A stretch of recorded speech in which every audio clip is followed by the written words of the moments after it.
teman-teman semua, assalamualaikum warahmatullahi wabarakatuh. Ketemu Desmai lagi teman-teman di video baru. Nah, siapa teman-teman yang udah nunggu video baru? Alhamdulillah, kalau emang ditungguin ya. Nah teman-teman, kebetulan hari ini pas ada agenda keluar ya. Jadi saya mau bikin video baru lagi. Dan hari ini kita sharing ya, kita mau sharing tentang apa?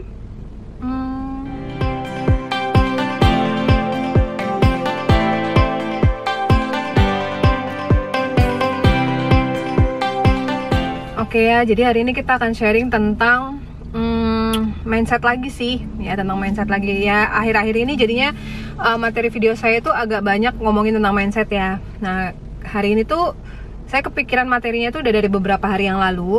Nah cuman kebetulan pas lagi keluar jadi bikin vlognya sekarang. Materinya tentang apa? Tentang penetapan standar diri teman-teman ya. Jadi pemikiran itu saya dapetin itu ketika lagi treadmill di rumah ya. Tiba-tiba kepikiran aja gitu loh untuk ngebahas tentang standar diri. Dan apakah penetapan sebuah standar diri untuk kita jadikan acuan gitu ya untuk pengambilan keputusan, apakah itu termasuk atau berarti gitu ya, penetapan standar diri itu apakah berarti kita tuh orangnya perfeksionis? Nah jadi coba yuk kita bahas sama-sama. Nah jadi gini teman-teman, waktu saya treadmill itu kan pasti pakai smartwatch ya. Nah di smartwatch ini kan kita bisa pantau gitu kayak berapa step kita jalan, terus juga waktunya, jaraknya, terus detak jantung kita, kan semuanya terpantau ya. Nah waktu saya treadmill gitu, saya kepikiran dalam artian gini, saya pribadi kan kalau misalnya saya treadmill ya, saya olahraga itu, saya nggak akan berhenti sebelum 3000 step gitu. Jadi kalau belum 3000 saya nggak akan berhenti ya. Tapi kalau misalnya di atas 3000, misalnya saya pasang 3500 step atau misalnya 4000 step, nah itu bisa jadi. Tapi saya nggak pernah turun gitu dari batasan yang saya taruh di 3000 step. Jadi saya pikir-pikir gitu ya, waktu saya treadmill ini kebanyakan mikir memang ya Desma ini. Saya mikir gitu, maksudnya ini kalau misalnya kita punya standar yang kita pasang untuk diri kita sendiri ya, yang kaitannya dengan pertumbuhan kita dalam bisnis kita, ini kan bagus banget ya gitu. Dengan adanya standar ini, maka kita nggak akan berhenti atau kita tidak akan menyerah sebelum standar itu tercapai gitu. Jadi standar itu udah kita set gitu kan. Misalnya nih ya, kalau teman-teman mungkin bingung gitu, gimana maksudnya? Misalnya gini, dalam 1 bulan ya, dalam 1 bulan teman-teman ini pasang standar bahwa aku harus punya bonus gitu ya, untuk rekap bonus sebulan itu harus di atas 5 juta. Pokoknya standar dirinya tuh 5 juta titik gitu, harus 5 juta setiap bulan. Nah itu kan sebenarnya standar ya, standar diri yang kita pasang harus segitu.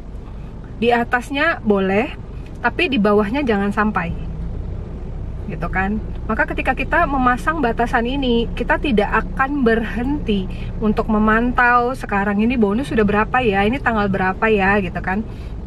Kalau masih di bawah dari standar yang kita pasang, otomatis kan kita bergerak lebih kenceng lagi, lebih keras lagi gitu untuk mencapai standar yang sudah kita tentukan ini ya kan. Jadi benar-benar standar itu adalah patok yang kita pasang untuk diri kita sendiri. Nah kalau saya sih melihatnya itu tuh keren banget kalau kita punya standar diri seperti itu. Pas di standar diri bagus gitu ya, pas di 5 juta itu bagus, tapi turun jangan sampai. Di atasnya boleh gitu, di atas dari 5 juta gitu kan, itu bagus. Tapi kalau di bawahnya jangan sampai gitu, karena kita memang punya standar yang sudah kita pasang. Kebayang nggak sih teman-teman? Keren banget loh rasanya kalau kayak gitu ya. Nah terus saran saya kalau teman-teman mulai mau coba punya standar gitu ya, standar diri untuk bisnis gitu, selain dari si jumlah bonus sebulan tadi berapa gitu kan, mungkin juga teman-teman bisa ngeset standar diri soal tiket gitu. Jadi aku nggak mau tiketku itu di bawah 3 misalnya ya, nggak mau di bawah 3 setiap kali promonya, jadi harus 3, kalau nggak ya ke atas. Nah itu kan berarti batas yang sudah kita tentukan bahwa jangan sampai di bawah situ ya. Artinya kita ada usaha lagi teman-teman untuk ngejaga ya kan jaringan kita, untuk banyak mantau jaringan kita seperti apa, untuk buka kelebaran lagi ya kan, untuk pegangin kedalaman. Karena apa? Karena ada standar yang kita sudah tentuin ini loh gitu. Dan standar itu tuh kan karena kita yang menentukan, jadi otomatis komitmen kita lebih besar lagi terhadap standar yang sudah kita pasang tadi. Nah ini berbeda dengan target ya. Kalau target itu sih biasanya selalu naik sih biasanya. Jadi misalnya promo ini mau 3 tiket gitu kan, terus udah nyampe 3 tiket mau naik lagi tambah 1 tiket misalnya gitu. Itu kan target itu biasanya sih dicapai itu bertahap dan selalu naik biasanya. Tapi kalau standar itu biasanya itu sudah di set gitu. Jadi benar-benar sudah ya segitu gitu. Walaupun waktu berjalan biasanya standar itu tidak berubah. Ya, standarnya nanti dibumbuin, ditambahin jadi adanya target lagi. Biasanya sih kayak gitu ya. Ini sepemahaman saya ya teman-teman.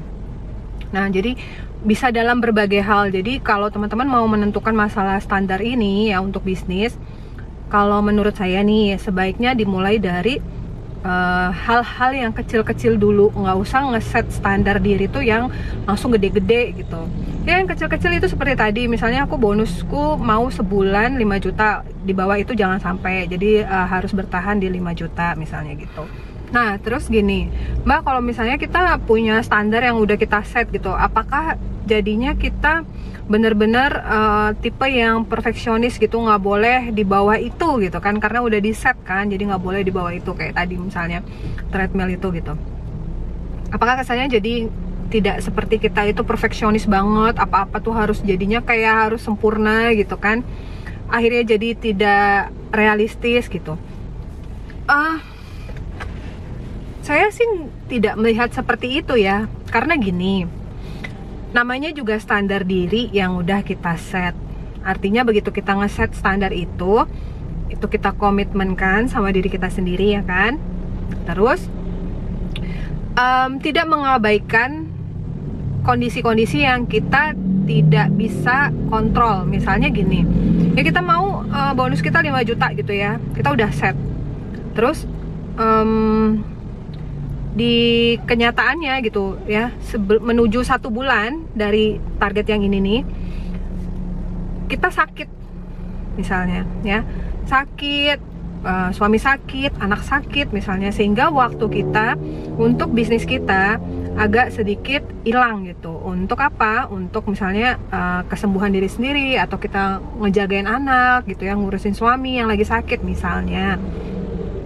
Otomatis kan mungkin standar yang udah kita pasang ini bakal tidak tercapai, mungkin ya, mungkin bisa jadi tidak tercapai karena alokasi waktu kita udah terbagi kemana-mana gitu. Nah terus gimana Mbak kalau misalnya terjadi seperti itu? Itu kan sesuatu yang di luar kontrol kita teman-teman ya. Yang jelas ketika target itu di set, artinya tuh kayak kalau saya pribadi, ketika target itu di set dengan segenap daya dan upaya, saya berusaha untuk nyampe di standar yang sudah saya tentukan gitu. Tapi kalau ada kondisi-kondisi atau situasi-situasi yang terjadi di luar dari kontrol kita, yang kita nggak bisa mengambil pilihan lain selain kepilihan itu gitu ya, ya udah realistis aja. Kalau memang standarnya nggak nyampe, nggak apa-apa, kita tahu sebabnya apa, alasannya apa ya kan. Jadi bukan berarti tuh terus kayak orang gila gitu ya, gimana caranya tapi harus ngurusin keluarga, aduh stres sendiri ya. Nah kalau itu mungkin ya perfeksionis gitu, jadi kayak harus ini harus gitu. Enggak juga sih ya.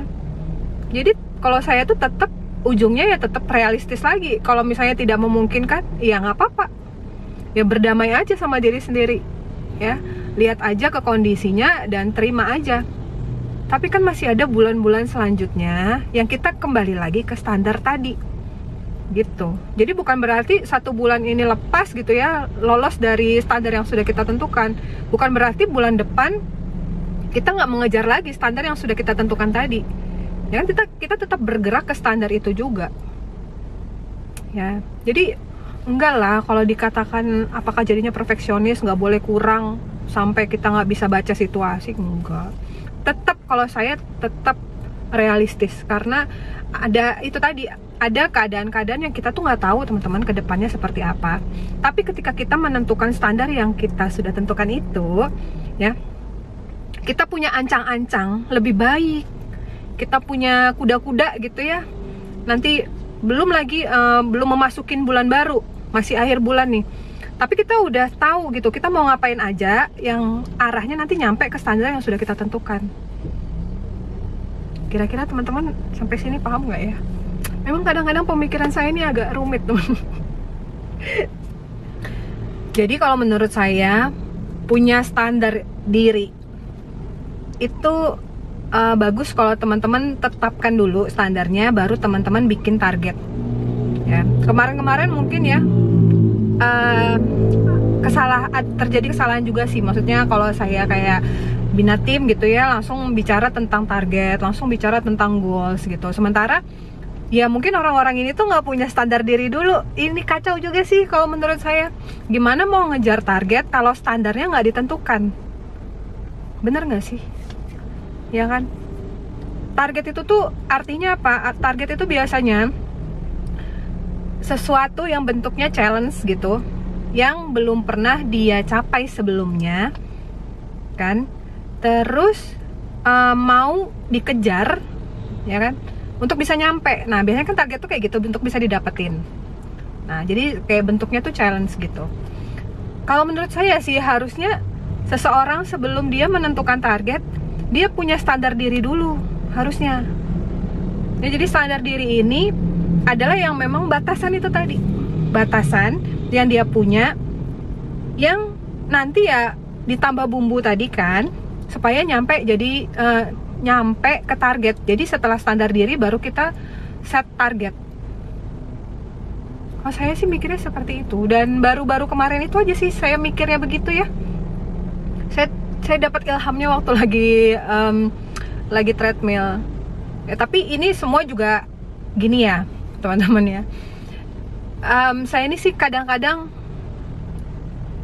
dibilang takut sih enggak, cuman kan gini ya, kadang-kadang kan mungkin saya nggak tahu siapa aja yang nonton YouTube channel saya gitu. Nah, dari sekian banyak yang nonton YouTube channel saya, ini otomatis kan biasanya kemungkinan juga banyak leader-leader yang prestasinya jauh lebih banyak dari saya, ya, jauh timnya lebih besar dari saya, ya.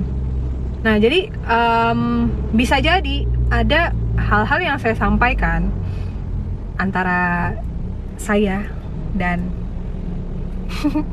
dan mereka gitu kan, belum tentu ada kesamaan gitu ya, maksudnya belum tentu ada kesamaan pemikiran ya. Satu tim aja belum tentu bisa sama pemikirannya gitu kan, apalagi kalau nggak saling kenal misalnya.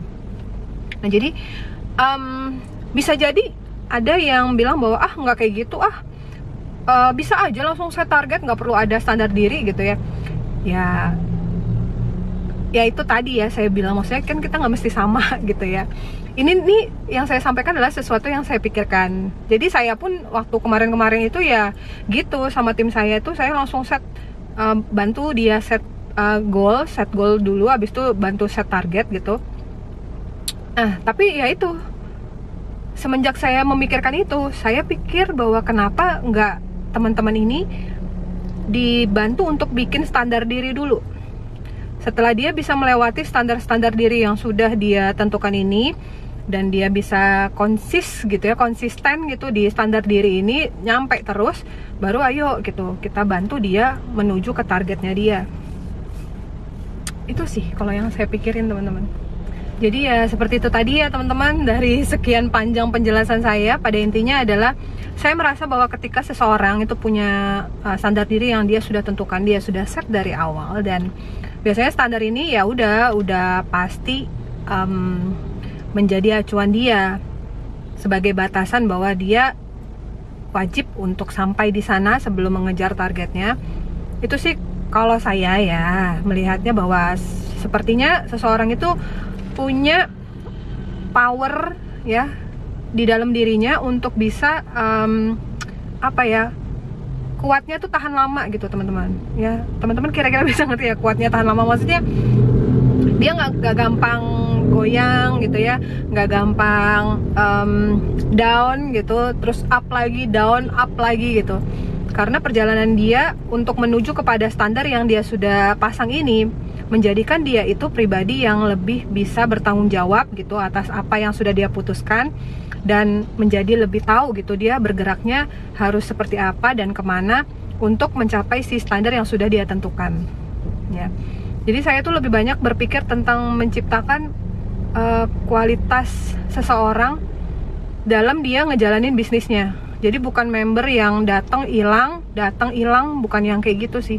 Tapi dia jadinya punya mental, terus dia jadi settle gitu di bisnisnya kita, di jaringannya kita, dan kekuatan itu tumbuhnya dari dalam dirinya sendiri gitu, bukan karena kita yang nge-push misalnya terlalu banyak dicolek-colek upline gitu. Tapi begitu kita bantu dia tentukan standarnya, akhirnya dia berkomitmen dengan standarnya sendiri dan dia kuat untuk menguatkan dirinya sendiri ya. Seperti itu sih. Keren banget loh kalau punya standar yang udah teman-teman tentukan, terus teman-teman tanggung jawab dengan standar yang sudah teman-teman pasang itu. Abis itu baru ayo kita kejar targetnya gitu. Sesusah-susahnya kita ngejar target kita, tapi kita pasti sampai di standar yang sudah kita tentukan, karena standar itu pasti wilayahnya atau areanya itu di belakang dari target yang udah ditentukan. Jadi standar diri dulu baru target gitu. Jadi ada batasan gitu sehingga teman-teman nggak down gitu loh, nggak jatuh ke belakang karena teman-teman punya sandaran di standar yang udah ditentukan itu tadi. Oke deh ya, segitu aja sharingnya. Segitu aja, itu aja udah panjang. Segitu aja yang saya bisa sharing ya teman-teman. Semoga bermanfaat buat teman-teman semua. Sekali lagi, no debat ya kan. Kalau berbeda ya teman-teman boleh skip ya. Intinya saya tuh pengen, kalau saya ada pemikiran, kalau saya ada ide-ide baru gitu ya, jadi saya pengen tumpahin gitu ke YouTube channel saya, biar saya tuh nggak mikir sendiri gitu. Jadi dia keluar gitu, pemikiran ini tuh nggak ketahan di otak saya, jadi dia keluar bentuknya itu video baru, biar dia kosong lagi, jadi saya isi lagi nanti sama apapun yang baru-baru yang saya pikirkan lagi, nanti saya tumpahin lagi ke YouTube channel ya. Jadi semoga bermanfaat buat semuanya. Ambil yang baiknya, yang nggak cocok skip aja. Ya, terima kasih udah mampir lagi di sini.